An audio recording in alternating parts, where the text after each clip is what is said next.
The first message arrived without drama, without menace, without even a signature.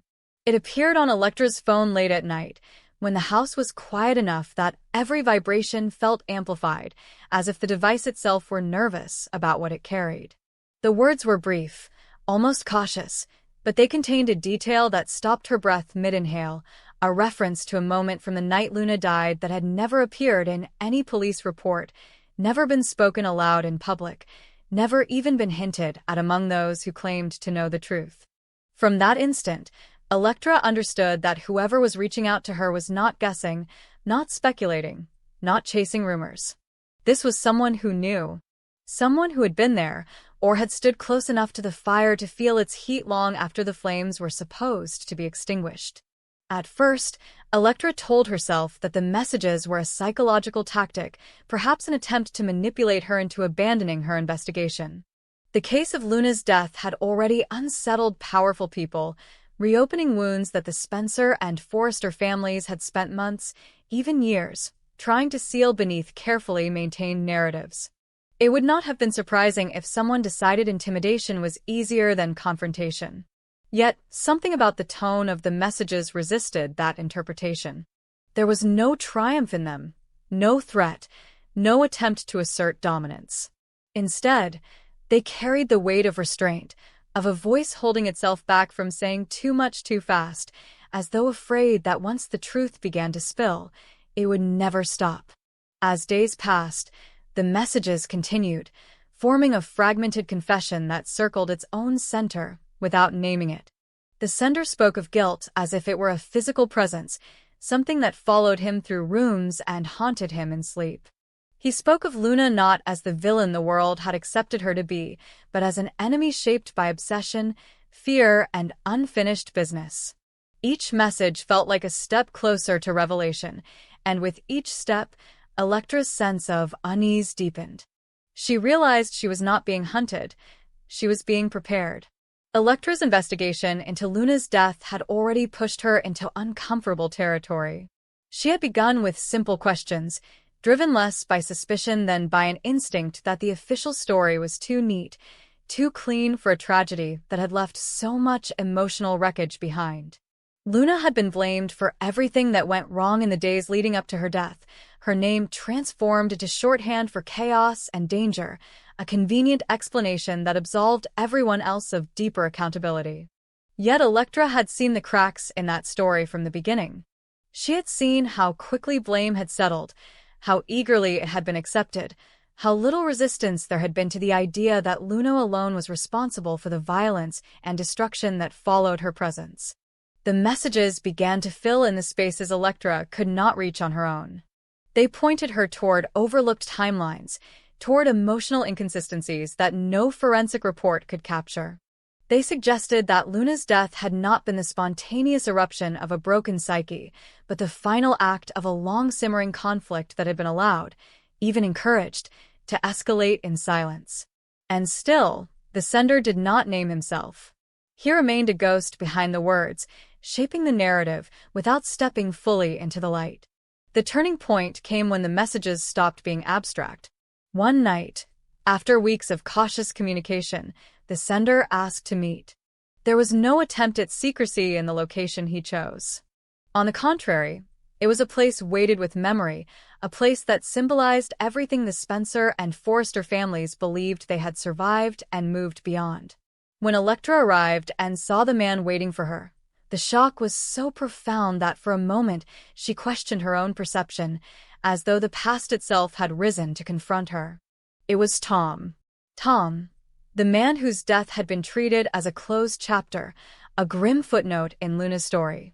Tom, whose name had faded from conversation as quickly as it had once dominated it. Tom, whom Luna had killed. Or so everyone believed. For the Spencer and Forrester families, Tom existed only as a memory filtered through tragedy and finality.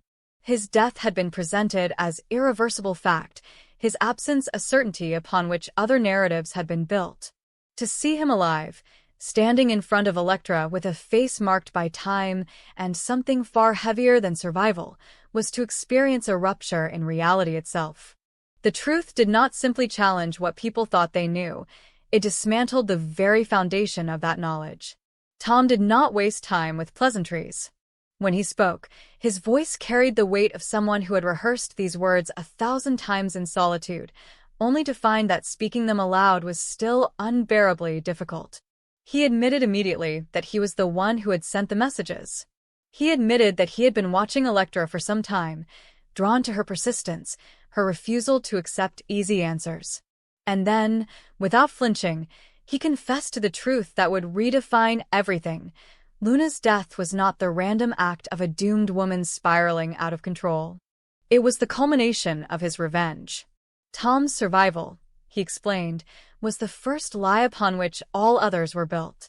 The night Luna believed she had killed him, she had indeed intended to do so. Her actions were violent, desperate, and fueled by obsession. But Tom had not died. He had disappeared, choosing erasure over exposure, allowing the world to believe him dead while he recovered in shadows no one thought to search. At the time, his decision had been driven by fear and survival.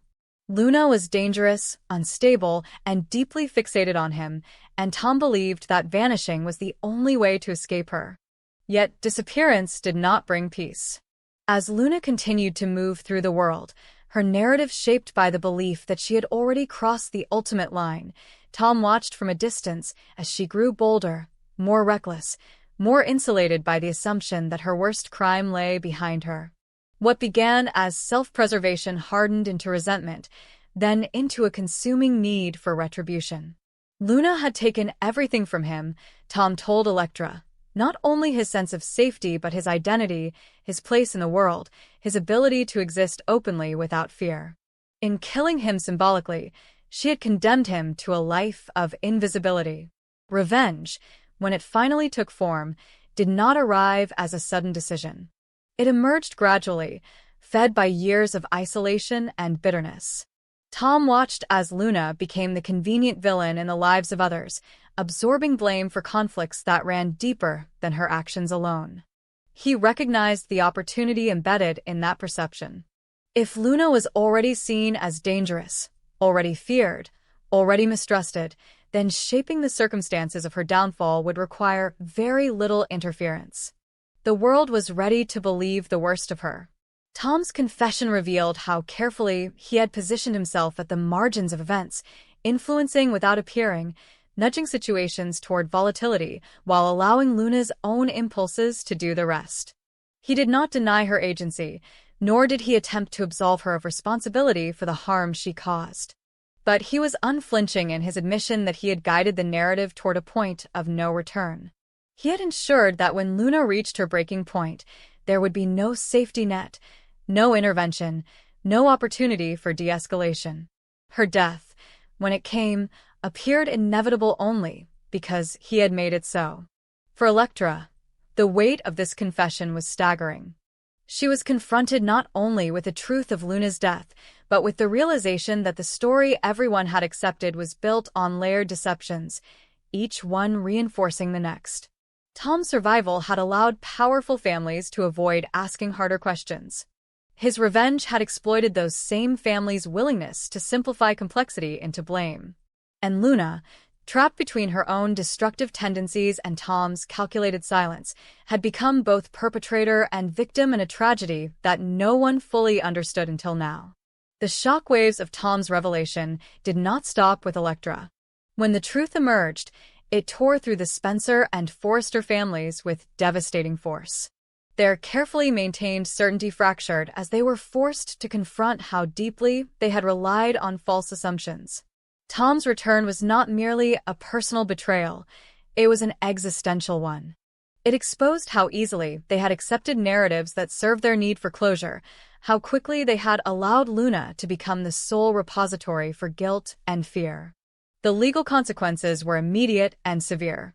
Tom's confession reopened investigations that had been prematurely closed, transforming a presumed suicide or accidental death into a case of premeditated manipulation and indirect homicide. Authorities were forced to reconsider evidence that had once seemed conclusive, now reframed by the knowledge that a key figure had been presumed dead when he was not. Tom's actions, though carried out from the shadows, met the legal definition of orchestration, implicating him in a chain of causality that led directly to Luna's death. Yet the personal consequences were perhaps even more profound. Tom, once mourned or dismissed as a tragic casualty, now stood exposed as a man driven by vengeance so absolute that it consumed not only his enemy, but himself. His confession stripped away any illusion of moral superiority he might have clung to during his years in hiding. In seeking justice for the life Luna had taken from him, he had ensured that her death would haunt him just as relentlessly. Electra found herself standing between competing truths, each demanding recognition. Luna had killed Tom, or believed she had, and that act could not be erased. But Tom had survived, and in surviving, he had chosen a path that transformed him into something just as dangerous as the woman he despised. The simplicity of villain and victim dissolved under the weight of this complexity, leaving only the uncomfortable reality that harm had multiplied through silence, fear, and delayed accountability. For the Spencer and Forrester families, the reckoning was unavoidable.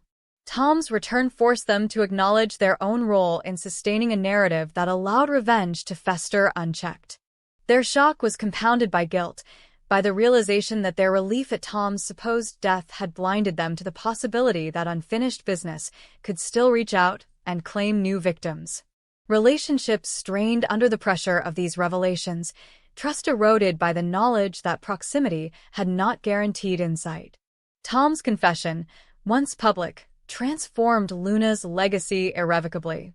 No longer could she be remembered solely as a monster whose actions justified her end. She became instead a tragic figure caught in a cycle of violence that neither she nor Tom had been able to escape.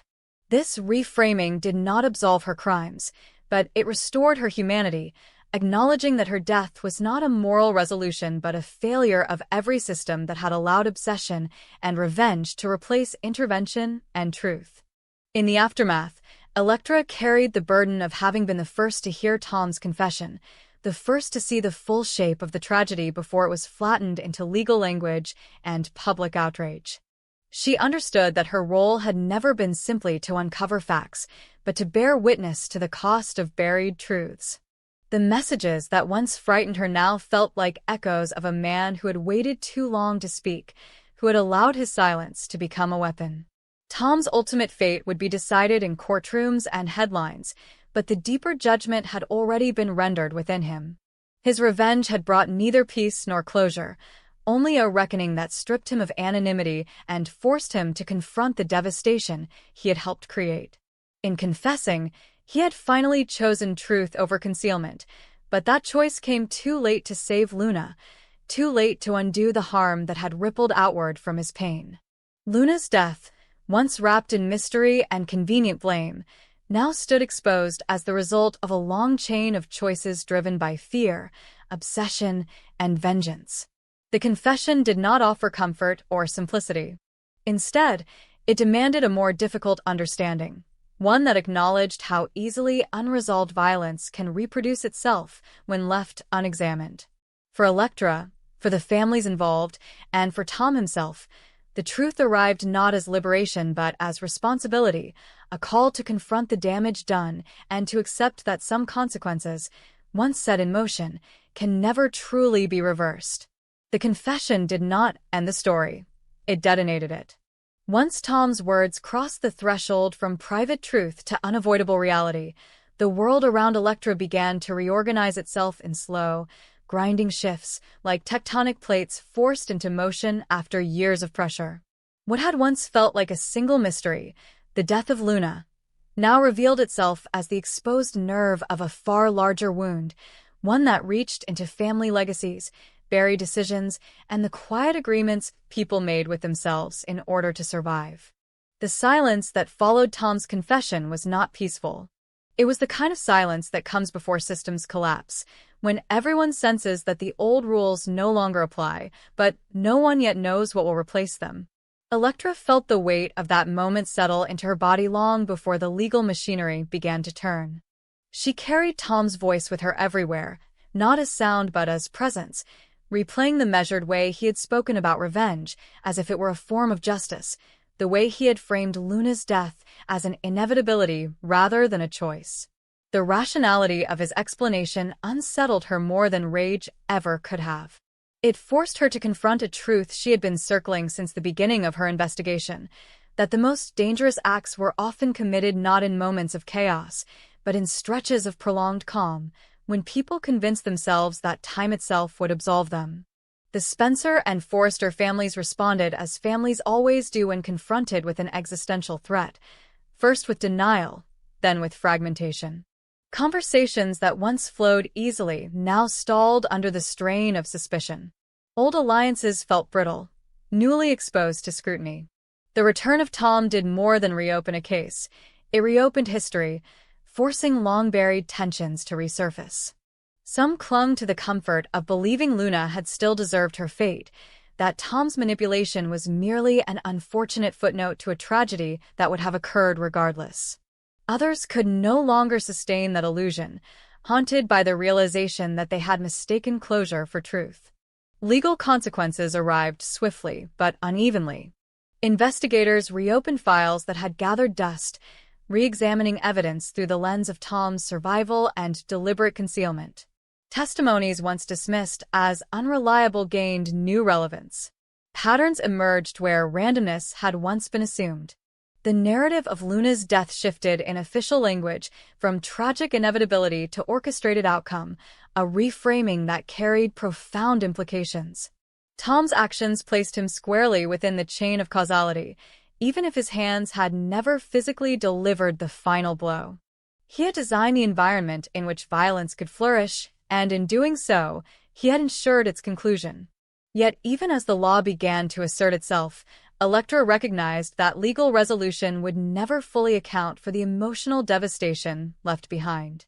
Luna's absence continued to ripple outward, touching people who had never truly known her, but had nevertheless shaped their lives around the story of who she was supposed to be. Now that story was unraveling, replaced by something far more uncomfortable, a recognition that Luna had been both destructive and exploited, both perpetrator and pawn.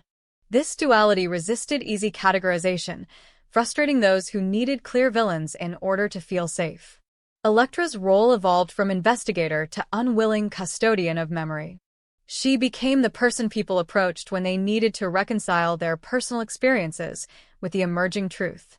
Some came seeking validation, others absolution. A few came with anger, accusing her of destabilizing lives that had finally found equilibrium. Through it all, Electra remained grounded in a conviction that had only deepened since Tom's confession, that stability built on falsehood was not stability at all, but a delayed collapse. Tom, meanwhile, found that survival carried a cost he had never fully anticipated. For years, he had imagined his return as a moment of control, a reckoning he would direct from a position of moral clarity. Instead, exposure stripped him of the narratives he had used to justify himself. No longer a ghost, he became a subject, scrutinized not only by authorities but by public opinion, which proved far less interested in nuance than he had hoped. To some, he was a tragic survivor driven to extremes. To others, he was a manipulator whose vengeance had crossed an unforgivable line. The truth, as always, existed somewhere between those poles, but Tom found little comfort there. In the quiet moments between interrogations and statements, Tom confronted a realization that unsettled him more deeply than the prospect of prison. His revenge had not restored his stolen life. The years he spent hiding had not paused time, they had hollowed it out. The world had moved on without him, and in returning, he had not reclaimed his place, but shattered the illusion that he could ever belong again. Luna's death, which he had once imagined as the closing of a chapter, now felt like an open wound, one that refused to heal precisely because it had been inflicted with intention. Electra watched this transformation with a complicated mix of empathy and resolve. She understood the psychology of obsession well enough to recognize how Tom had arrived at his choices, but she refused to conflate understanding with forgiveness. The more she learned, the clearer it became that Luna's death was not an isolated tragedy, but a symptom of a culture that rewarded silence and punished disruption. Tom had exploited that culture, but he had not created it alone.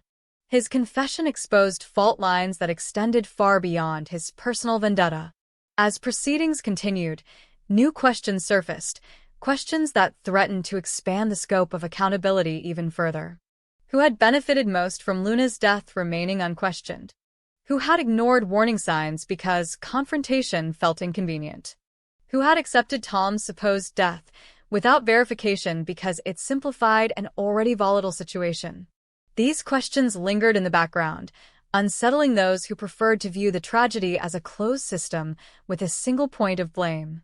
The emotional toll on Electra intensified as the story refused to resolve neatly. She began to experience moments of doubt, wondering whether uncovering the truth had truly served Luna's memory or merely prolonged suffering for everyone involved. Yet each time she considered retreat, she remembered the early messages, the restraint in Tom's words, the sense that truth, once known, demanded acknowledgement. To walk away now would be to participate in the same silence that had allowed revenge to masquerade as justice. Luna's legacy continued to evolve as more details emerged. Those who had once spoken of her only in whispers began to reconsider the contours of her life, recognizing how isolation and fixation had shaped her choices.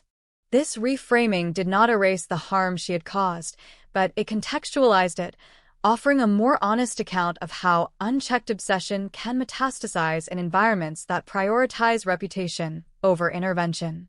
In this way, Luna's story became a cautionary mirror, reflecting the consequences of neglect as much as malice. The Spencer and Forrester families faced a reckoning that extended beyond courtrooms. Their internal dynamics shifted as members confronted their own complicity, whether through action or omission. Old grievances resurfaced, reframed by the knowledge that tragedy had been shaped not only by individuals, but by collective avoidance. The illusion of control that had long defined their power fractured, replaced by an awareness of vulnerability they had never allowed themselves to feel. As the narrative settled into its next phase, Electra understood that resolution, if it came at all, would arrive quietly, without the satisfaction of finality. Tom's confession had not provided answers so much as it had redefined the questions.